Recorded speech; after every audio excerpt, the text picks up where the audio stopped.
Yo, yo, yo. It's your main man, Mr. X. Get your hand out my pocket, giving you what you want to give you what you need. Bruh, I am trying to tell you, one, I'm tired as all hell, and I have been out the loop for a few months, haven't done a show in months, and I miss the people. I had to galvanize myself. You know, I had COVID, y'all. You believe that shit? Your brother had COVID. You know what I mean? Your brother had COVID. Dead ass. Um, so I'm on the road right now, and a myriad of things have been occurring in the last few months for me personally. A lot of different changes, ups and downs. My son Malcolm was born. His name is Malcolm X. It's Malcolm with a silent X at the end. A creative way to creative way to give a child a name, play on words, stuff like that. But he should have a very interesting life. I will permit him not to change his name because you don't change your name when your name is Kobe or when it's Jordan or when it's Shaquille or Denzel or other buffoonish entertainers that we laud and appreciate as they done nothing for the race and actually set the race back and is part of the contributing factors to keep us in the second class citizenship that we are currently in. Um, and those individuals get nothing from me.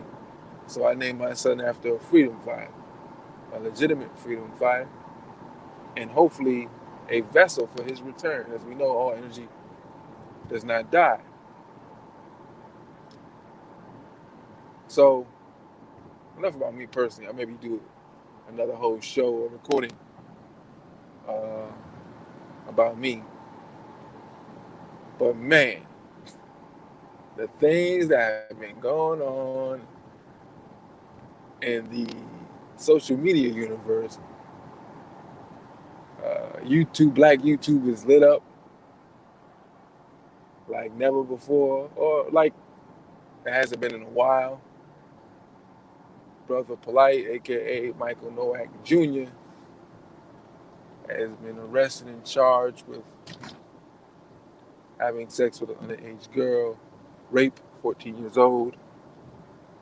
Uh, you can look up the charges and you can look up the story in terms of the report. Um, the title is very, very, I would say, misleading. It grabs you. I am Brother Polight. That's actually his, I think, Facebook or YouTube handle. His YouTube channel. It's called I am Brother Polight. And I look at this in a myriad of ways, and I wasn't going to do a video on this because everybody's condemning him. I'm looking at it, and I'm coming from a totally different angle. Shout out to Sister Vicky Diller, who gave me the idea to kind of use the play on words, because everybody who is known or not known has done a video on Brother Polite using his name to get monetary gain. Right? This is the money business. It's not waking. It's not necessarily about waking up our people and giving them pertinent and right information, not misinforming them. Uh, uh, those who are serious about this do head research. Maybe give them some historical context, or go back in the past and give some not known information about some of my black liberators. Most of it denigrating, right? Because we're low vibrating beings, we're demons, right? We don't have a soul. We have a soul, but we're a harbinger for an evil spirit. This is why we continue to do the things that we do. And he's called the white man. The white man lives inside of all of us. And so we can't wait to grab gossipy information to divulge it to our people. So we can come off as moralists and say how we wouldn't do that and how that person is bad for doing it, even though we've already done it. We practice it regularly, and we just hope that nobody will bust us, right? Nobody will bust down our closet full of bones, Tyrannosaurus Rex, the rhino, the ape, Godzilla, and take those dead bones and throw them out on the living room for everybody in the world and eyes to see. So we denigrate people viciously, loudly, aggressively. We project our own feelings and persona onto this person. And because we're bereft of any real love for ourselves and real love for our people, it's very easy to take a knife, a katana sword, or a butcher knife, a razor, and cut ourselves to ribbons and then dump alcohol, freshly squeezed alcohol, onto the cuts and writher and rather in pain. Sounds vicious, right? It is. And so that's what most of the black YouTubers have done. And then you have side discussions. Now, if you guys are familiar with the conscious community, you're familiar with the House of Consciousness, and Brother Polite, and lecturing and advising our people and educating our people in a way that you don't get it in public education schools. Brother Polite's story is very well known. Coming out of New York City, he's a broke young man. He didn't know his mother. As a matter of fact, when he met his mother, that was the week she died. A brother who says he was in the streets, was part of different street organizations that valued money, as most of our young brothers do, that had some brushes with some gangsters who had almost lost his life. Grew up, met a sister there, ride or die chick who's hood, spent some time, flipped some bricks, sold some rock. The interesting thing is that he had talents that he wanted to use and remove himself from the streets and then go into another realm. And so he studied historical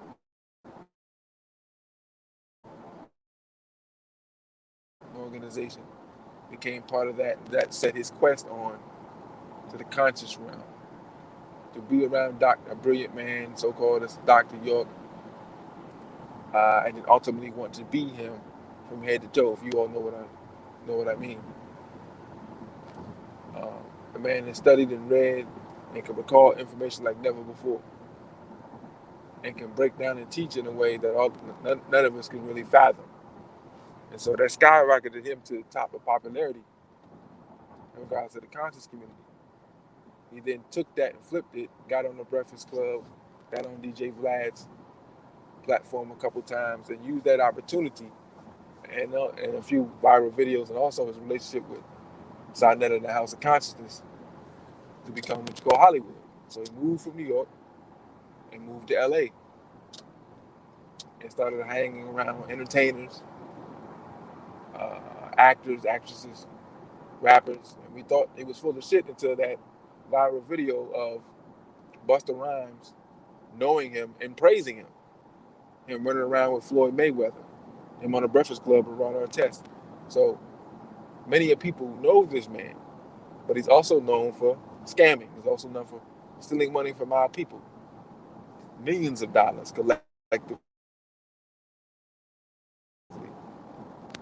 lying and using nefarious means to obtain his Hollywood image.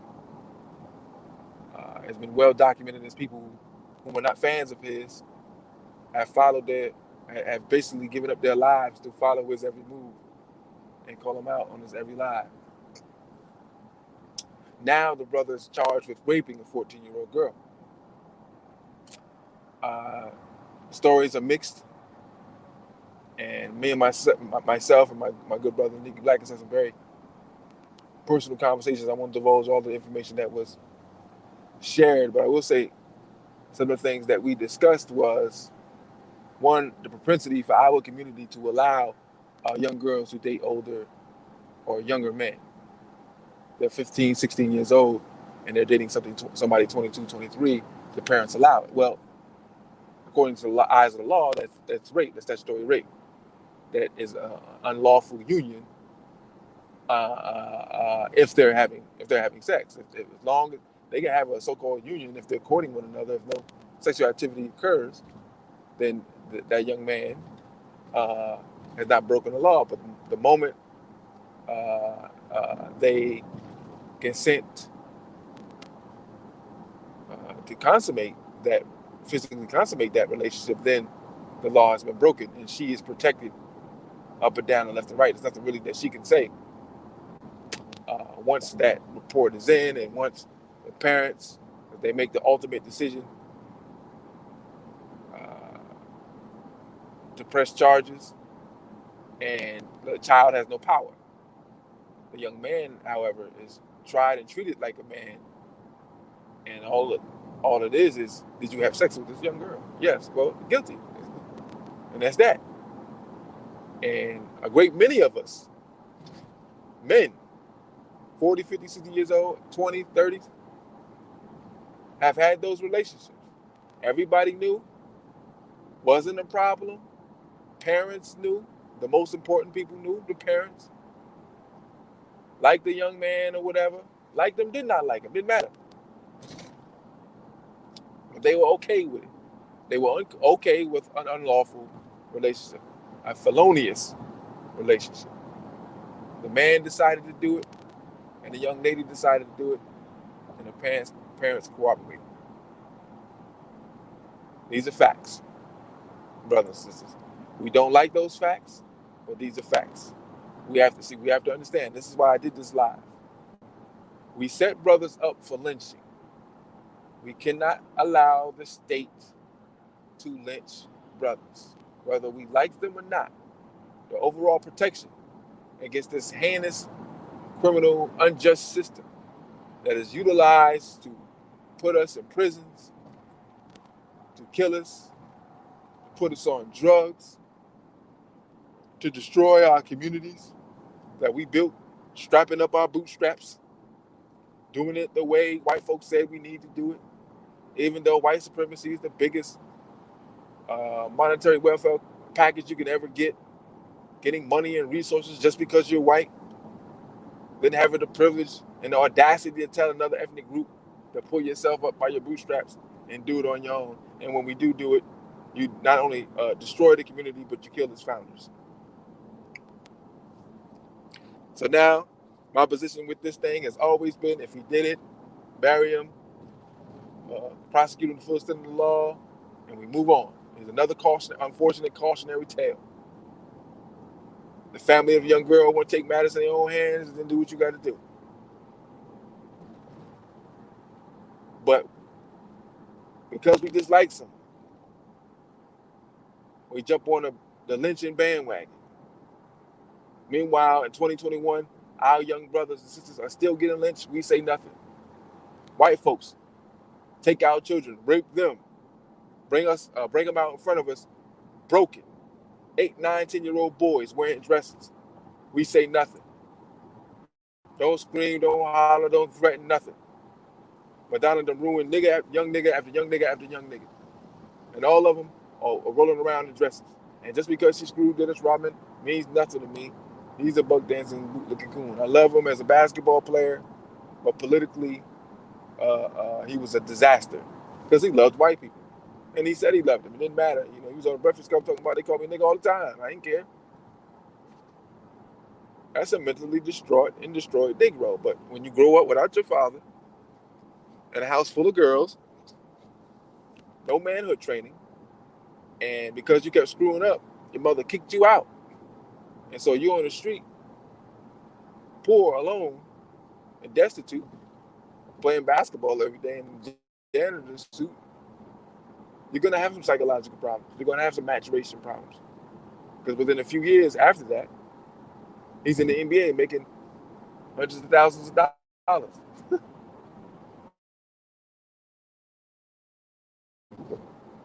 But this ain't about Dennis Rodman. This ain't about the other coons I mentioned either. This is about the foundation of Black American male being tried in an unjust system, in the courts of a popular opinion of blacks, that if they don't like you and something comes out that you created a heinous crime, quite possibly that you're guilty till proven innocent. And even if you are proven innocent, most people won't believe. See, what you got tiers of people coming at you. You got disingenuous lying niggas who say they care about the young girls and don't. A lot of brothers have children, unfortunately, they're not able to care for because of the relationship with the child's mother, whether it be males or females. We all have them. Well, I won't say all, but there are brothers that do, right? The one thing I try to do is not be a hypocrite. I am the run-of-the-mill black man. All the stereotype, typical things that have happened to the black man has happened to me, except I've never sold drugs. Everything else, I had a wedlock children. I am married, so that's one good thing. A bunch of children, infidelity, been in jail, wasn't long, overnight, all those different things. Slept with the beast. Where am I going? So make sure I'm going the right way. All those different things. So I'm pretty contrite up front with that. And so when I say don't mess with the white woman, I'm coming to you with personal experience. Please don't mess with that woman. She's a succubus. She's a devil. She will suck you dry and spit you out.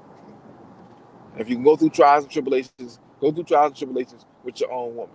That white woman is of no value. She's a cupcake while your own woman is the beautiful Thanksgiving dinner, even though we don't celebrate Thanksgiving. But did you serve it? We give thanks to our ancestors who are on this land first, who fought for that land. And we know that some tribes also contributed to slavery. The enslaved, transported African. There were ones who fought grievously for their land and their independence, and they died. And those are the ones that we celebrate during that time. But in any case, our woman is that Thanksgiving dinner, in that vein, right? White woman's cupcakes, she's hot dogs, she's vanilla shakes. May taste good, but of no nutritional value. And they ultimately end up killing you. It tastes good, but it ultimately end up killing you. Our women are the plant-based diet that tastes delicious, not that plant-based vegan stuff that has no taste, but the delicious part, and they also keeps you alive. The alkaline water, that's what she represents. That's why I tell my brothers to do this. And I had a conversation with a few sisters who've opted out, divest Twitter type stuff. I know four women who dating or have been dating white men. So I'm like public enemy number one. I'm letting them have it. And the scariest thing is to take on the misogynation thing in 2021, where everybody's screwing everybody. Very difficult to do. When I already got my own strikes, but what the hell? What am I here for? I have to make sure our people are dating one another. I don't give a fuck how much you dislike each other. I have to constantly push that. And people will feel some type of way. People will be mad. You will be all right. And you're mad all the time about stuff you can't even control. People, rappers and entertainers have made you mad with tweets. And you really feel like you got some type of relationship with them. They don't give a damn about you. They don't care about you. But you thinking about them. They haven't lost any sleep about you. I was happy when she was gone for a while. I knew her big ass would show back up again, crying and whatnot, fat shaming. Who gives a damn? I don't care. It's gossip shit. It's not relevant. When a black man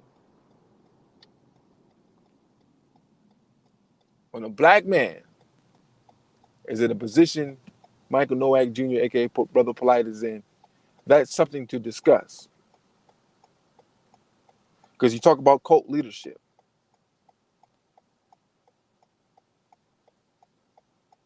You know what I'm saying? And talk about cult leadership, overzealous followers. And that with that level of power and influence and privilege, it's corruptible. I always say, absolute power corrupts absolutely, even though it's not my quote. But I do believe in it. That this feeling of invincibility, and the black man really shouldn't have that physically in this realm because it's owned and controlled by white folks. Now, obviously, we live forever, but you have to be a spiritual person to indulge and believe in that. But the physical forms, we can be wiped out at any moment, any time, any day. and not ever receive justice. I mean, ever, ever. That's the system of white supremacy we live in, where you can mistreat the non-black people of the world, kill them with impunity,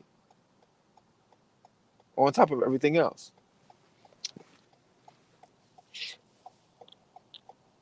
One of the people whom is getting attacked, brother by the name of Netta. That's what he calls himself.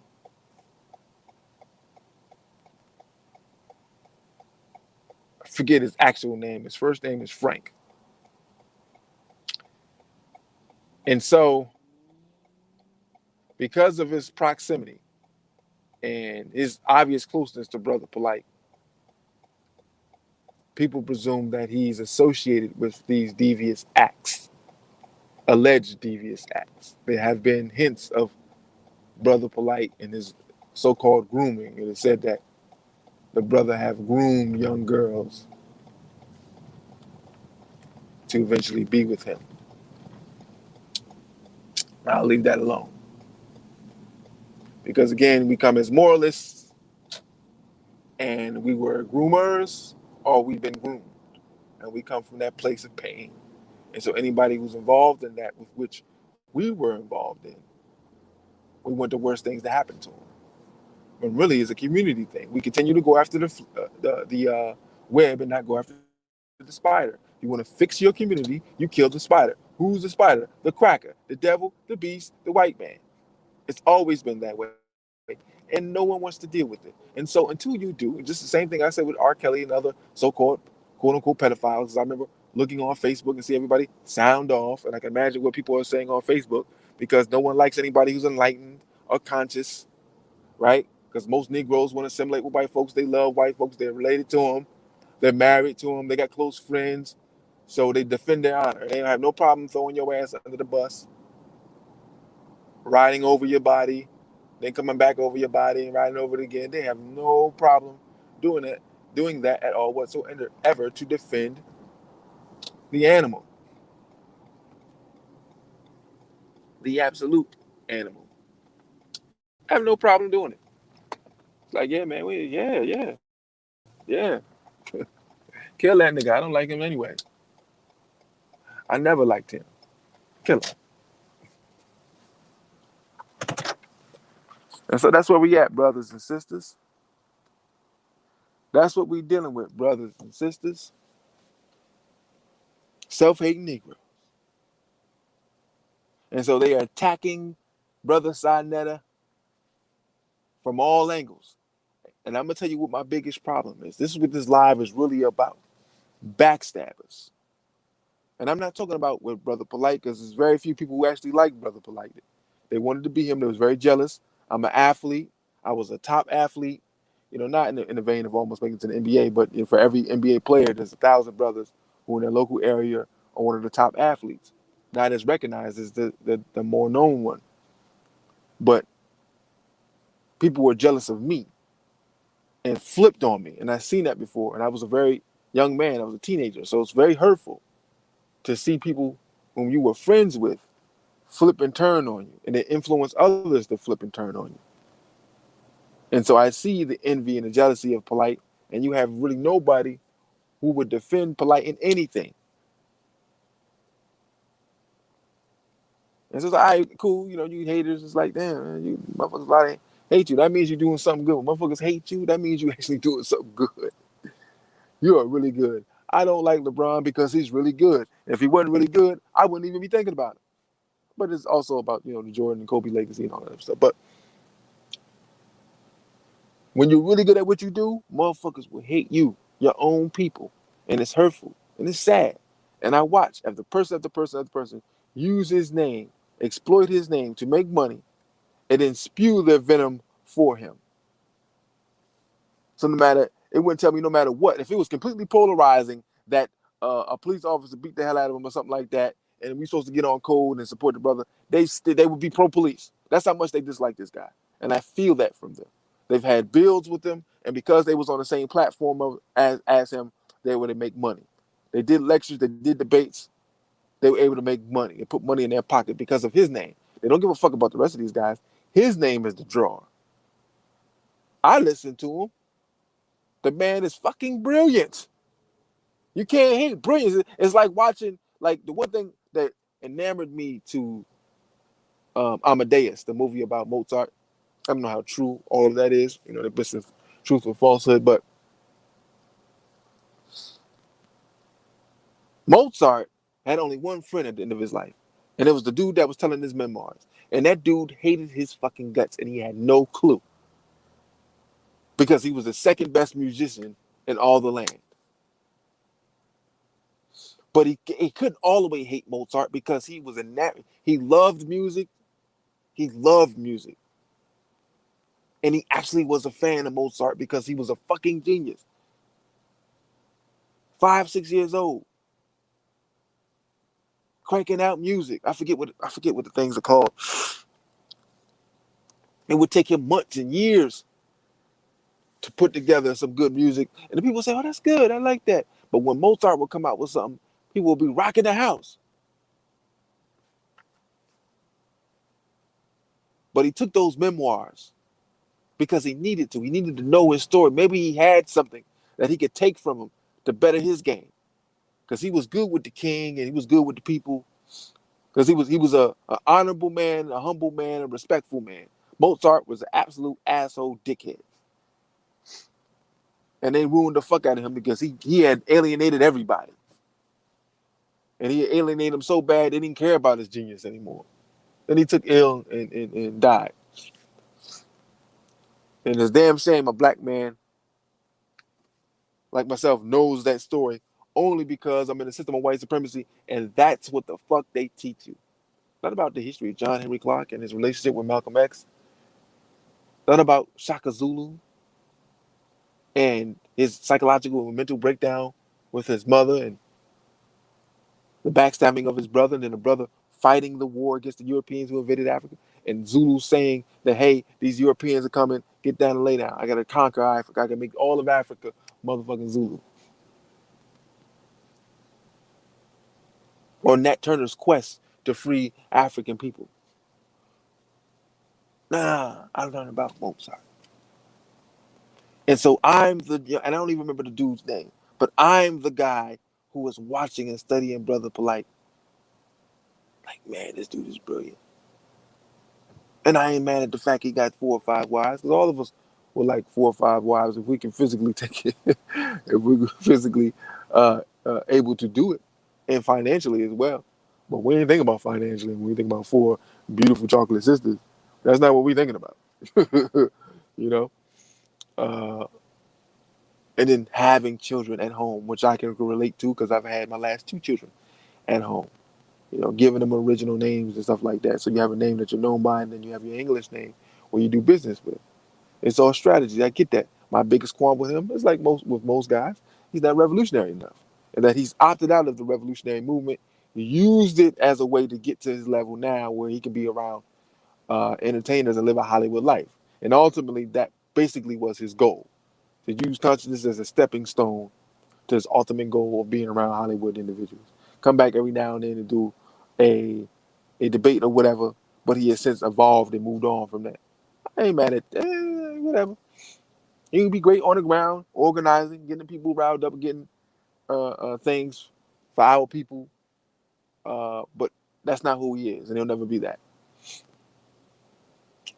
But now he has a big problem because he doesn't have the strong grassroots support he thought he did. He's in trouble.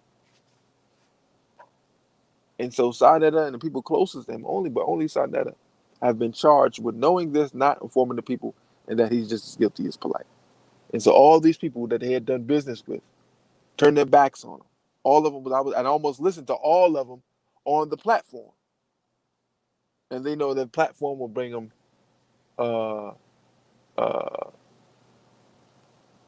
monetary gain, influence, popularity, viewership, right? Monetized videos, donations, the galore.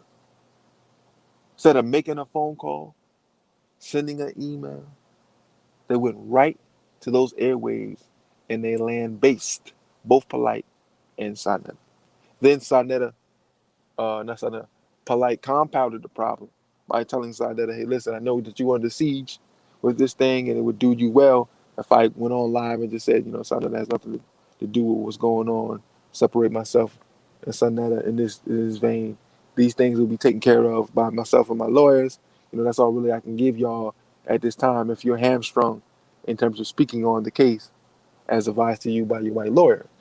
And that's another thing that ends up happening is that, we have these lawyers for justice, but on these big cases, none of these lawyers are ever available or around. So all these questions come up. Who's really doing the work and who's really legitimate? Where is people when we need them the most? It's like in athletics, sports revolutionaries get your hand in my pocket, giving you what you want to give you what you need. It is said that great people aren't always great; they're just great when they have to be. That Jordan have 2 points in the first, 4 points in the second, 6 points in the third, and then in the fourth quarter he got 25 because he wasn't great the first 3 quarters. He didn't need to be. But come fourth quarter, game is close. They're going back and forth. Jordan shows up. The greatness shows up. And so I just want to finish this in the next few minutes. That it's unfortunate that this brother is being attacked this way, Sonetta. I want to defend him. I want to defend the fight because it's polarizing. Because our people have to be reminded that the United States government has always lynched our people, set them up to be charged and tried and alienated from their people, put under the prisons, and they were fucking innocent. Now, I don't know if this dude is guilty or not. It is said that he does grooming and all this stuff. No one has officially said, hey, I seen him licking the coochie of a 12-year-old girl. When you say that, then, hey, listen, handle your business. Handle your business. But I want to say that if we're going to take this thing on, then take it on.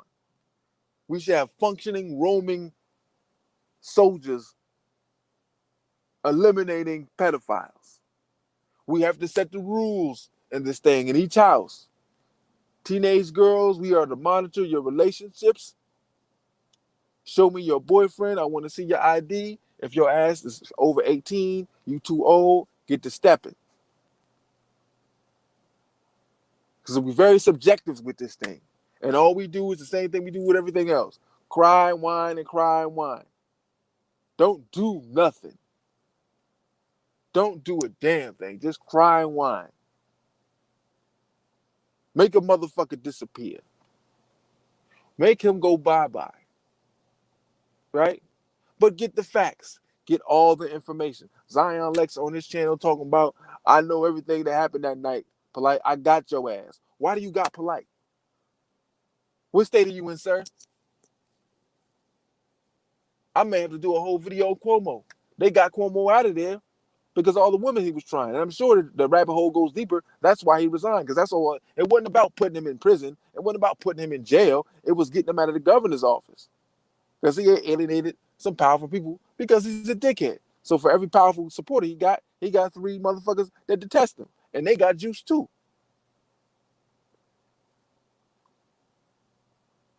So yeah, he had to resign. It was a chess game.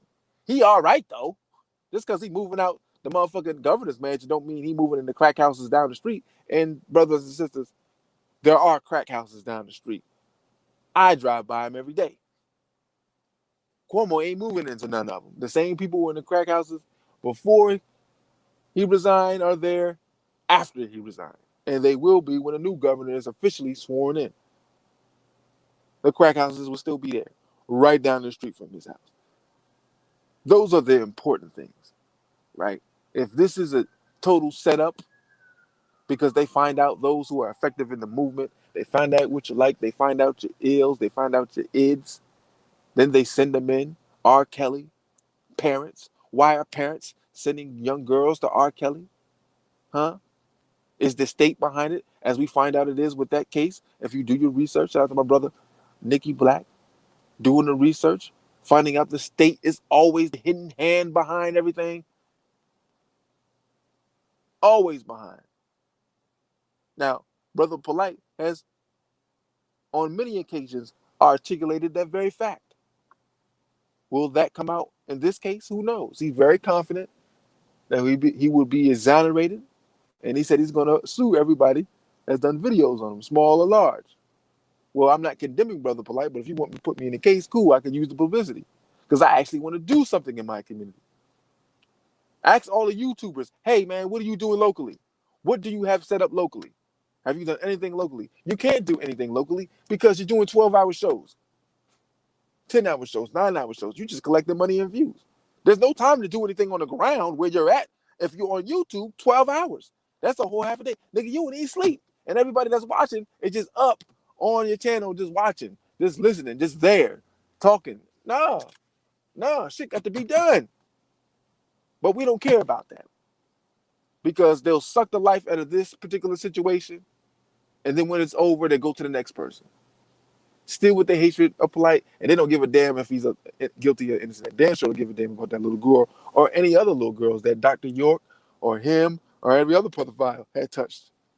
Right? They're trying to take out the most honorable Elijah Muhammad and his legacy, saying he's a pedophile. Brothers and sisters, I'm here to tell you. If you had a button to push with the laws that's already in place, and you said this button here will eliminate in the most vicious manner all those whom have had sexual contact with underage women, there's your genocide plan that the state had put in place. They wanted to get rid of 90% of the population. That would do it. That would do it. We don't want to admit that. But when we deal with a dirty house, man, this pedophilic shit and sexual misconduct is like a dirty house. You go into the house and it's filthy, it's nasty, it's mice, and it's mildew, and it's mold, and it's ketchup, and it's just shit, every literal feces. And you're looking at it, and you're like, where do I start? How do I clean this? How do I clean this? Where do I go first? Do I start from corners? Do I stop at the middle of the road? Like the stairs, trash everywhere. Where do I start? Where do I go? You have no idea. And you sit there befuddled. That's what this thing is to our community. Brothers didn't want to support Irritated Genie. Irritated Genie was giving so much fire and doing so much work for all these years. When they started dealing with the COVID thing, and the vaccine thing, on top of these crackers and the LGBT movement and who's really behind it, all these devils. Because he had a period where we was dealing with the black folks, and he said, you know what? Y'all are completely homophiled out. So I'm going to go in another direction. I'm going to deal with the spiders behind all these webs. I'm going to deal with the white folks.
His channel has become basically Jerry Springer.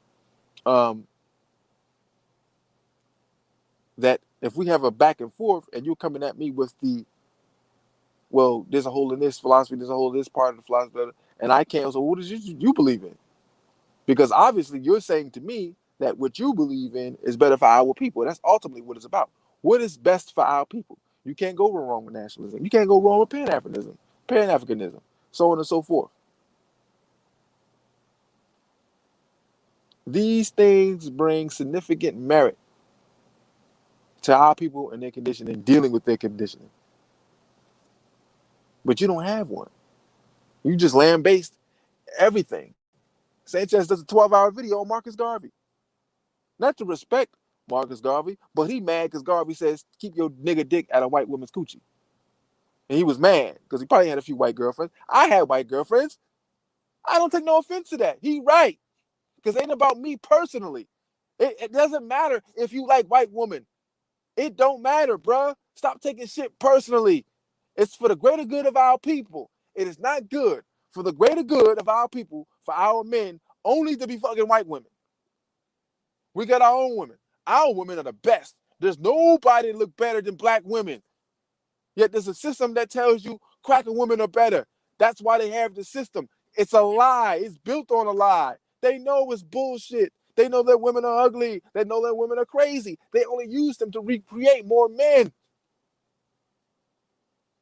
They don't give a fuck about their own women. They don't give a fuck. We do. We showed them the love that a man is supposed to have for a woman. We showed them that. They didn't know that. So yeah, I'm going to tell you that, bro. So if Marcus Garvey tells you for an empowerment purpose, as Neely Fuller says, how does this better the race? Oh, that's easy. That's easy. Look at the destruction of black civilization breaks down how the mulatto race was used during that time up until now. It's still being used. That tactic of African destruction is still being used to this day. The mulatto race, the mixing of the European and the African, the confused offspring.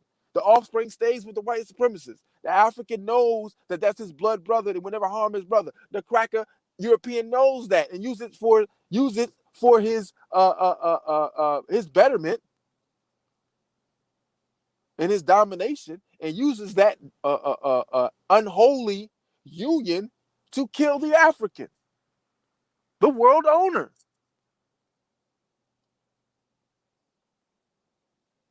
So a polite takes pictures with white women. People go a blank flip. I knew you like you. He's doing experiments and shit.